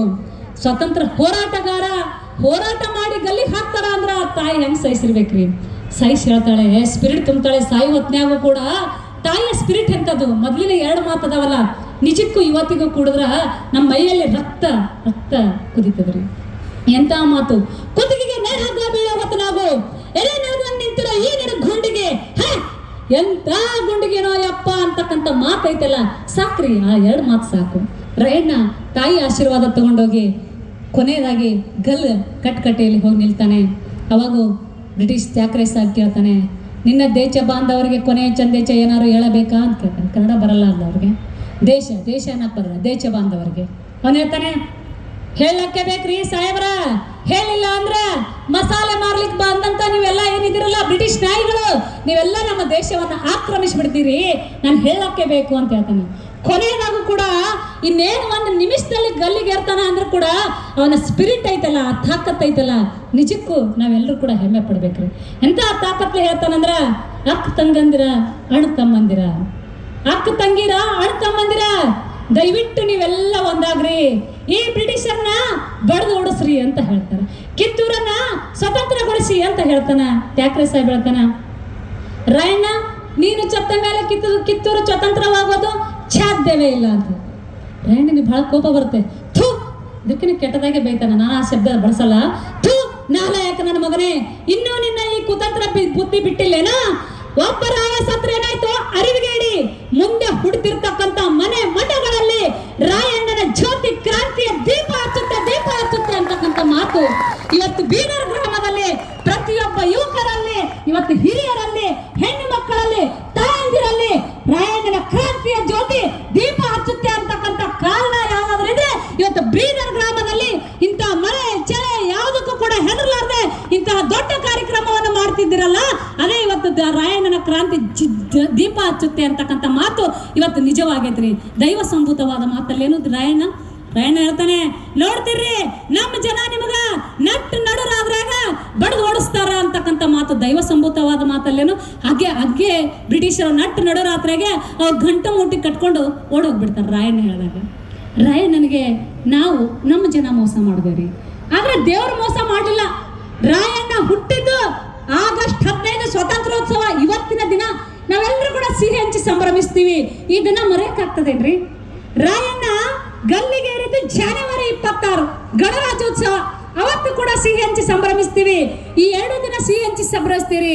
ರಾಯಣ್ಣ ಹುಟ್ಟಿದ್ರೆ ಆಗಸ್ಟ್ 15 ಸ್ವಾತಂತ್ರ್ಯೋತ್ಸವ, ರಾಯಣ್ಣ ಗಲ್ಲಿಗೆ ಏರಿದ್ರೆ ಜನವರಿ 26 ಗಣರಾಜ್ಯೋತ್ಸವ, ರಾಯಣ್ಣ ಹುಟ್ಟಿದ್ರೆ ಸ್ವಾತಂತ್ರ್ಯೋತ್ಸವ, ರಾಯಣ್ಣ ಗಲ್ಲಿಗೆ ಏರಿದ್ರೆ ಗಣರಾಜ್ಯೋತ್ಸವ. ಇವೆರಡು ದಿನಗಳನ್ನು ನಮ್ಮ ಇಡೀ ದೇಶದ ಪಾಲಿಗೆ ಸಿಹಿ ಹಂಚಿ ಸಂಭ್ರಮಿಸುವಂತಹ ದಿನ ರೀ. ಇಂತಹ ರಾಯಣ್ಣನ ಗಲ್ಲಿಗೆ ಹಾಕಿದ 10 ನಿಮಿಷಕ್ಕೆ ಅವತ್ತಿನ ರಾಣಿಗೆ ಗೊತ್ತಾಗ್ತದ, ರಾಯಣ್ಣ ಬಂಡುಕೋರ ಅಲ್ಲ, ರಾಯಣ್ಣ ಸುಲಿಗೆಕಾರ ಅಲ್ಲ, ರಾಯಣ್ಣ ಕೊಲೆಗಾರ ಅಲ್ಲ, ರಾಯಣ್ಣ ದೇಶ ಪ್ರೇಮಿ ಇದ್ದಾನೆ ಅನ್ನೋದು ಗೊತ್ತಾಗ್ತದೆ. ಅವಾಗ ಪತ್ರ ಬರಿತಾಳೆ, ರಾಯಣ್ಣನ ಗೌರವದಿಂದ ನೋಡ್ಕೊಳ್ಳಿ, ಎಲಿಜಬೆತ್ ರಾಣಿ ಪತ್ರ ಬರೀತಾಳೆ, ರಾಯಣ್ಣನ ಗಲ್ಲಿಗೆ ಹಾಕ್ಬೇಡ್ರಿ, ಗೌರವದಿಂದ ನಡ್ಕೊಳ್ಳಿ ಅಂತ ಹೇಳಿ. ಆದ್ರೆ ಏನಪ್ಪ ಅಂದ್ರೆ ಏನು ವಿಪರ್ಯಾಸ ಅಂತಂದ್ರೆ ರಾಯಣ್ಣನ ಗಲ್ಲಿಗೆ ಹಾಕಿ 10 ನಿಮಿಷ ಆದ್ಮೇಲೆ ಆ ಪತ್ರ ಬಂದು ತಲುಪಿರ್ತದೆ. ನಿಜಕ್ಕೂ ಇದು ನಾವು ರಾಯಣ್ಣನ ಕಳ್ಕೊಂಡಿದ್ದು ದುರ್ದೈವ. ಇವತ್ತಿಗೂ ಕೂಡ ರಾಯಣ್ಣ ಇದ್ರೆ ಇನ್ನು ಏನೇನು ಮಾಡ್ತಿದ್ದ ಅಂತ ನಾವೆಲ್ಲರೂ ಕೂಡ ಊಹೆ ಮಾಡ್ಕೊಳ್ಳಿಕ್ಕೂ ಆಗಲ್ರಿ. ಅಂತಹ ರಾಯಣ್ಣನ ಖಡ್ಗ ಸಾಕ್ಷಾತ್ ದೇವಿಯ ವರ ಕೊಟ್ಟಿರ್ತಕ್ಕಂಥ ಖಡ್ಗ ರೀ ಅದು. ಆ ಖಡ್ಗ ಹಿಡಿದ ನಿತ್ರ ಸೋಲನ್ನೋದೇ ಗೊತ್ತಿರಲಿಲ್ಲ ರಾಯಣ್ಣನಿಗೆ. ಅಂತಹ ಖಡ್ಗವನ್ನ ಲಂಡನ್ನ ಮ್ಯೂಸಿಯಂನಲ್ಲಿ ಇಟ್ಟಿದ್ದಾರೆ ವೈದ್ಯ. ಇವತ್ತು ನಾವೆಲ್ಲ ಹೋರಾಟ ಮಾಡಬೇಕಾಗಿರೋದು ಯಾವುದಕ್ಕೋಸ್ಕರ ಗೊತ್ತಾ? ಆ ಖಡ್ಗವನ್ನು ತರೋದಕ್ಕೋಸ್ಕರ ನಮ್ಮ ಹೋರಾಟ ಮಾಡಬೇಕು. ಹೋರಾಟ ನಿಲ್ಬಾರ್ದು ನಮ್ದು. ಎಲ್ಲರೂ ಕೂಡ ಇವತ್ತು ಇಂಥ ಕಾರ್ಯಕ್ರಮ ಮಾಡಿದ್ರಿ. ಕಾರ್ಯಕ್ರಮ ದಿನ ನಿಮ್ಮೆಲ್ಲರ ಕೂಗು ಜೋರಾಗಬೇಕು. ರಾಯಣ್ಣನ ಖಡ್ಗ ತರೋವರೆಗೂ ಕೂಡ ನಮ್ಮ ಹೋರಾಟ ನಿಲ್ಬಾರ್ದು. ಆ ಲಂಡನ್ನಿನ ಮ್ಯೂಸಿಯಂ ದಲ್ಲಿದೆ, ಅದನ್ನ ನಾವು ತೆಗೆದುಕೊಂಡ್ಬರಕ ನಾವು ಅದಕ್ಕೊಂದು ಕಾರ್ಯಕ್ರಮ ಮಾಡಿ, ಅದಕ್ಕೊಂದು ಸ್ಟ್ರೈಕ್ ಮಾಡಿ ನಾವೆಲ್ಲರೂ ಕೂಡ ಅದಕ್ಕೆ ಭಾಗಿಯಾಗಬೇಕು. ರಾಯಣ್ಣನ ಮಿಡಿತದೊಂದಿಗೆ ನಮ್ಮ ಮಿಡಿತ ಕೂಡ ಒಂದಾಗಬೇಕು ಅಂತಕ್ಕಂಥ ಮಾತನ್ನು ಹೇಳಿ ಇವತ್ತು ಮಾಜಿ ಸೈನಿಕರು, ಇಲ್ಲಿ ಮಾಜಿ ಸೈನಿಕರು ನೋಡಿದಾಗ ನಮ್ಗೆ ಬಹಳ ಹೆಮ್ಮೆ ಅನಿಸ್ತದೆ. ನಾನು ಯಾರಿಗಾದ್ರೂ ತಲೆ ಬಾಗ್ತೀನಿ ಅಂದ್ರೆ ಈ ದೇಶದ ರೈತನಿಗೆ, 2ನೇ ತಲೆ ಯಾರಿಗಾದ್ರೂ ಬಾಗ್ತೀನಿ ಅಂದ್ರೆ ಸೈನಿಕರಿಗೆ. ಯಾಕಂತಂದ್ರೆ ನಾವು ಇಷ್ಟೊಂದು ಆರಾಮಾಗಿರ್ಲಿಕ್ಕೆ ಅವರು ನಮ್ಮ ಗಡಿಯಲ್ಲಿ ನಿಂತು ಹಗಲು ರಾತ್ರಿ ಅಂದ್ರೆ ನಮ್ಮ ದೇಶವನ್ನು ಕಾಯ್ತಾರ್ರಿ. ಸೈನಿಕರು ಅಂತಂದಾಗ ನನಗೆ ಒಂದು ನಿದರ್ಶನ ನೆನಪಾಗ್ತದ. ಅಮನ್ ಕಾಲಿಯ ಅಮೂಲ್ ಕಾಲಿಯ ಅಂತೇಳಿ ಒಬ್ಬ ಸೈನಿಕರಿಗೆ 2 ಮಕ್ಕಳು ಇರ್ತಾರೆ. ಅಮನ್ ಕಾಲಿಗೆ ಮತ್ತು ಅಮೂಲ್ ಕಾಲಿಗೆ ಇಬ್ಬರಿಗೆ ಮದುವೆ ಮಾಡಬೇಕು ಅಂತ ಅವ್ರ ತಂದೆ ಅನ್ಕೊಂಡಿರ್ತಾನ. ಅವಾಗ ಅಮನ್ ಏನೋ ಒಪ್ಕೋತಾನ, ಅಮೂಲ್ ಚಿಕ್ಕ ಮಗ ಒಪ್ಕೊಳ್ಳಲ್ಲ. ಅವನು ಹೇಳ್ತಾನೆ, ನಾನು ಈ ದೇಶ ಮೊದಲು ಈ ಭೂಮಿ ತಾಯಿ ಋಣ ತೋರಿಸ್ಬೇಕಾಗ್ಯದ. ಅವನು ಸೈನಿಕನಾಗಿರ್ತಾನೆ. ಇಲ್ಲ, ನನಗೆ ಇನ್ನೊಂದು ತಿಂಗಳಲ್ಲಿ ಯುದ್ಧ ಇದೆಯಪ್ಪ, ನಾನು ಯುದ್ಧ ಮುಗಿಸ್ಕೊಂಡು ಬರ್ತೀನಿ. ಯುದ್ಧ ಮುಗಿಸ್ಕೊಂಡು ಬಂದಿಂದ ನಾನು ಮೊದಲು ತಾಯ್ನಾಡು ಸೇವೆ ಮಾಡ್ತೀನಿ, ಆಮೇಲೆ ನೀವೇನು ಹೇಳ್ತೀರೋ ಅದನ್ನು ಕೇಳ್ತೀನಿ, ಮದುವೆ ಆಗ್ತೀನಿ, ನನ್ನನ್ನು ಬಿಟ್ಬಿಡಿ, ಯುದ್ಧಕ್ಕೆ ಹೋಗಿ ಬರ್ತೀನಿ ಅಂತ ಹೇಳ್ತಾನೆ. ಯುದ್ಧಕ್ಕೆ ಹೋಗ್ತಾನೆ. ಅವನ ದುರ್ದೈವ, ಯುದ್ಧದಲ್ಲಿ ವೀರ ಮರಣವನ್ನು ಅಪ್ತಾನ. ಅವನ ಶವವನ್ನು ಪ್ರೀತಿಯಿಂದ ತಂದು ಕೊಡ್ತಾರೆ, ಮನೆಗೆ ತಂದು ಕೊಡ್ತಾರೆ. ಅಲ್ಲಿ ಭಾಳ ಪ್ರೀತಿಯಿಂದ ಅವ್ರ ತಾಯಿ ತಂದೆ ಆ ಶವವನ್ನು ತಗೊಂಡು ಸೆಲ್ಯೂಟ್ ಹೊಡಿತಾರೆ. ಅಲ್ಲಿರ್ತಕ್ಕಂಥ ಪತ್ರಕರ್ತರು ಒಬ್ರು ಕೇಳ್ತಾರೆ, ಅಮನ್ ನಿನ್ನ ಹಿರಿಮಗ, ಅಮೂಲ್ ನಿಮ್ಮ ಕಿರಿಮಗ, ಅಮನ್ ಹಿರಿಮಗ, ಅಮೂಲ್ ಕಿರಿಮಗ, ಈ ಮಗ ನಿಮ್ಮ ಎದೆ ಹತ್ರಕ್ಕೆ ಬೆಳೆದಿರ್ತಕ್ಕಂಥ ಈ ಮಗ ಶವವಾಗಿ ಇವತ್ತು ಮಲಗಿದಾನಲ್ಲ, ಏನು ಅನಿಸ್ತದ ನಿಮಗ ಅಂತೇಳಿ ಪತ್ರಕರ್ತರು ಕೇಳ್ತಾರೆ.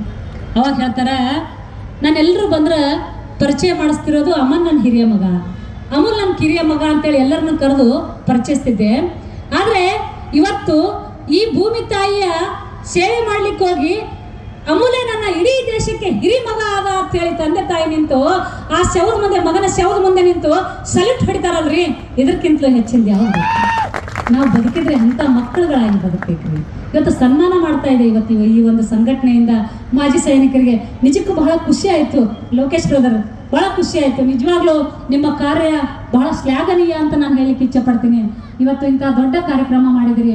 ನಾವೆಲ್ಲರೂ ಕೂಡ ಈ ಕಾರ್ಯಕ್ರಮ ಜೊತೆ ನಾವೇನು ಕಲಿಬೇಕು ಅಂದರೆ APJ ಅಬ್ದುಲ್ ಕಲಾಂ ಅವರು ಬದುಕಿದ್ರಲ್ಲ, ನಮಗೆ ಕನಸು ಬಿದ್ದರೆ ಹೇಗೆ ಕನಸು ಬಿಡಬೇಕಪ್ಪ ಅಂತಂದ್ರೆ ಹಗಲತ್ತು ಕನಸು ಕಂಡು ಅದನ್ನ ಗುರಿ ಮುಟ್ಟೋದಕ್ಕೋಸ್ಕರ ರಾತ್ರಿ ನಿದ್ದೆ ಮಾಡೋದನ್ನು ಕೂಡ ಬಿಟ್ಟು ಬಿಡಬೇಕು ಅಂತ ಕನಸುಗಳನ್ನು ನಾವು ಕಾಣಬೇಕು.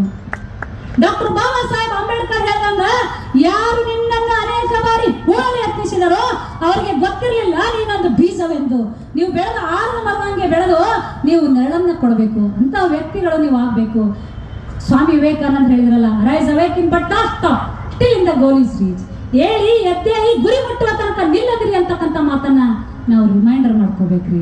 ಇವತ್ತು ಬಹಳ ಭವ್ಯವಾದಂಥ ಅದ್ಭುತವಾದಂಥ ಕಾರ್ಯಕ್ರಮವನ್ನ ಇವತ್ತು 79ನೇ ಸ್ವಾತಂತ್ರ್ಯೋತ್ಸವ ದಿನದಂದು 229ನೇ ರಾಯಣ್ಣ ಜಯಂತ್ಯೋತ್ಸವವನ್ನು ಬಹಳ ಅದ್ಭುತವಾದಂತಹ ಕಾರ್ಯಕ್ರಮವನ್ನು ಮಾಡಿದಿರಿ. ಈ ನನ್ನ ಜಿಲ್ಲಾ ಅಧ್ಯಕ್ಷರಿಗೆ ಲೋಕೇಶ್ ಅವ್ರಿಗೂ ಮತ್ತು ಎಲ್ಲ ಟೀಮ್ ಬಳಗದವ್ರಿಗೂ, ಮತ್ತು ನಾನಿರೋದು ವಿಜಯಪುರ ಜಿಲ್ಲೆ ಸಿಂದಗಿ ತಾಲೂಕು, ನಾನು ಇಲ್ಲಿ ಸಭಾಪತಿಗಳು ಕುಂತಿದ್ದಾರೆ. ನಾನೇನೋ 2 ಮಾತನಾಡಿದೆ. ಅವರಲ್ಲಿರ್ತಕ್ಕಂಥ ಜ್ಞಾನದ ಮುಂದೆ ನಮ್ಮ ಜ್ಞಾನ ಏನೂ ಅಲ್ಲ. ಏನೋ ಗೊತ್ತಿಲ್ಲ, ರಾಯಣ್ಣನ ಬಗ್ಗೆ ಮಾತನಾಡಬೇಕು ಅಕ್ಕ ಅಂತೇಳಿ ಬಹಳ ಪ್ರೀತಿಪೂರ್ವಕವಾಗಿ ಅಕ್ಕ ನೀವು ಬರಬೇಕು. ನಿಮ್ಮ ಪ್ರೀತಿ ವಿಶ್ವಾಸ ಐತಲ್ಲ, ನಮ್ಮ ಸಹೋದರಿ ಶಿಲ್ಪಾ ಅಕ್ಕ ಬಂದಿಲ್ಲ ಮಾತಾಡಬೇಕು ಅಂತೇಳಿ ನೀವೆಲ್ಲ ಕರೆದ್ರಲ್ಲ, ಅದಕ್ಕೆ ನಿಜಕ್ಕೂ ನಾನು ಈ ಒಂದು ನಿಮ್ಮೆಲ್ಲರಿಗೂ ಕೂಡ ಚಿರಋಣಿ ಅರ್ಪಿಸ್ಲಿಕ್ಕೆ ಇಷ್ಟಪಡ್ತೀನಿ. ಇದರಲ್ಲಿ ಇವತ್ತು ಬಹಳ ಜನ ತಾಯಂದಿರು ಬಂದಿರಿ. ಇವತ್ತು ನಿಮ್ಮೆಲ್ಲರಿಗೂ, ಯಾಕಂದ್ರೆ ಎಲ್ಲೇ ಕರೆದ್ರು ನಾನು ಕೇಳ್ತಾರೆ, ನೀವೇನಾದ್ರು ಬಿದಾರ್ಗೆ MLA ಟಿಕೆಟ್ ಬೇಡಾತ್ತೀರಿ ಅಂದ್ರೆ ಯಾಕಂತ ಕೇಳಿದ್ರು. ನನಗೆ ಭಾಳ ಕಡೆ ಎಲ್ಲಿ ಕರೆದ್ರು ಹೋಗ್ತೀನಿ, ಬೆಂಗಳೂರು ಕರೆದ್ರು ಹೋಗ್ತೀನಿ, ಮೈಸೂರು ಕರೆದ್ರು ಹೋಗ್ತೀನಿ, ಎಲ್ಲಿ ಕರೆದ್ರು ಹೋಗ್ತೀನಿ. ಅವರೆಲ್ಲ ಕೇಳಿದ್ರು, ಅಕ್ಕ ನೀವು ಮಾಡ್ಬೇಕಾಗಿದ್ರೆ ಸಿಂದಗಿ ಕ್ಷೇತ್ರ ಯಾಕಷ್ಟು ದೂರ ಹೋಗ್ತೀರಿ ಅಂತ ಕೇಳಿದ್ರು. ನನಗೆ MLA ಆಗ್ಬೇಕಂತ ಇಷ್ಟ ಇಲ್ಲ, ನನಗೆ MP ಆಗ್ಬೇಕಂತ ಇಷ್ಟ ಇಲ್ಲ. ನಮ್ಮ ಜನ ನಮ್ಮ ರಾಯಣ್ಣನ ಬಗ್ಗೆ ಮಾತನಾಡ್ರಿ ಅಂತ ಕರಿತಾ ಇದ್ದಾರಲ್ಲ, ಆ ಜನರಿಗೆ ಇವತ್ತು ನಾನು ಒಂದೇ ಒಂದು ಯಾಕಲ್ಲಿ ಹೋಗಿ ಹೇಳ್ತಾ ಇದ್ದೀನಿ ಅಪ್ಪ ಅಂತಂದ್ರೆ, ನಾನು ಮಾತನಾಡ್ತಿರ್ತಕ್ಕಂಥ 2 ಮಾತಿನಿಂದ ಅವರ ದುಶ್ಚಟಗಳನ್ನ ಸೈಡಿಗೆ ಗೊತ್ತಿ ರಾಯಣ್ಣನ ಆದರ್ಶವನ್ನ ಅವ್ರ ಉಡೆಯಲ್ಲಿ ಇಟ್ಕೊಂಡು ಈ ರಾಯಣ್ಣನ ಮಿಡಿತದೊಂದಿಗೆ ಮಿಡಿಯುವಂತ ಆಗ್ತದಲ್ಲ. ಇವತ್ತು ನಮ್ಮ ದೇಶದಲ್ಲಿ ಜ್ಞಾನವನ್ನು ಹೊರಹೊಮ್ಮಿಸ್ತಾರಲ್ಲ, ಸಂಘಟಿತರಾಗ್ತಾರಲ್ಲ, ಬುದ್ಧ ಬಸವ ಅಂಬೇಡ್ಕರ್ ಅಂತೇಳಿ ಸಂಘಟನೆ ಅಂತೇಳಿ ಹೊರಹೊಮ್ತಾರಲ್ಲ, ಅಂತ ಯುವಕರನ್ನ ತಯಾರು ಮಾಡಬೇಕಾಗಿದೆ, ಅಂತ ಸಹೋದರನ ತಯಾರು ಮಾಡಬೇಕಾಗಿದೆ. ನಾನು MLA ಆದ್ರೆ ನಮ್ಮ ಕ್ಷೇತ್ರ ಉದ್ಧಾರ ಆಗ್ತದ, ನಾನು ಉದ್ಧಾರ ಆಗ್ತೀನಿ. ನಾನು ಜಿಲ್ಲಾ ಪಂಚಾಯತ್ ಆದ್ರೆ ನಾನು ಆಗ್ತೀನಿ, ನನ್ನ ಕ್ಷೇತ್ರ ಉದ್ಧಾರ ಆಗ್ತದ. ಆದ್ರೆ ಇಡೀ ಕರ್ನಾಟಕ ತುಂಬಾ ನಿಮ್ಮ ಪ್ರೀತಿ ವಿಶ್ವಾಸ ಐತಲ್ಲ, ಅದು ಎಲ್ಲರಿಗೂ ಕೂಡ ಕಡಿಮೆ. ನಿಮ್ಮೆಲ್ಲರ ಪ್ರೀತಿ ವಿಶ್ವಾಸ ಈ ಶಿಲ್ಪಾ ಅಕ್ಕನ ಮೇಲೆ ಇರ್ಲಿ ಅಂತ ಹೇಳಿ ನಾನು ಸಂಘಟನೆ ಅಂತ ಹಗಲು ಅಂದೆ ರಾತ್ರಿ ಅಂತ ತಿರುಗಾಡ್ತಾ ಇರ್ತೀನಿ. ಮತ್ತೊಮ್ಮೆ ಈ ಭವ್ಯವಾದಂತಹ ವೇದಿಕೆಗೆ ದಿವ್ಯವಾದಂತಹ ಜ್ಯೋತಿಯನ್ನು ಬೆಳಗಿಸಿ ಈ ಪ್ರಖರವಾದ ಪ್ರೀತಿ ವಿಶ್ವಾಸವನ್ನು ಹರಿಸಿ ನನಗೂ ಕೂಡ ಕರೆಸಿ ಒಂದೆರಡು ಮಾತನಾಡಲಿಕ್ಕೆ ಅವಕಾಶ ಮಾಡಿಕೊಟ್ಟಂತ ಸಮಸ್ತ ಬೀದರ್ ಗ್ರಾಮದ ಎಲ್ಲ ಹಿರಿಯರಿಗೂ, ಸಹೋದರರಿಗೂ, ತಾಯಂದಿರಿಗೂ ಮತ್ತೊಮ್ಮೆ ನನ್ನ ಭಕ್ತಿಪೂರ್ವಕವಾದಂತಹ ನಮಸ್ಕಾರಗಳನ್ನು ಸಲ್ಲಿಸುತ್ತಾ ನನ್ನ ಮಾತು ಮುಗಿಸ್ತೇನೆ. ಜೈ ಹಿಂದ್, ಜೈ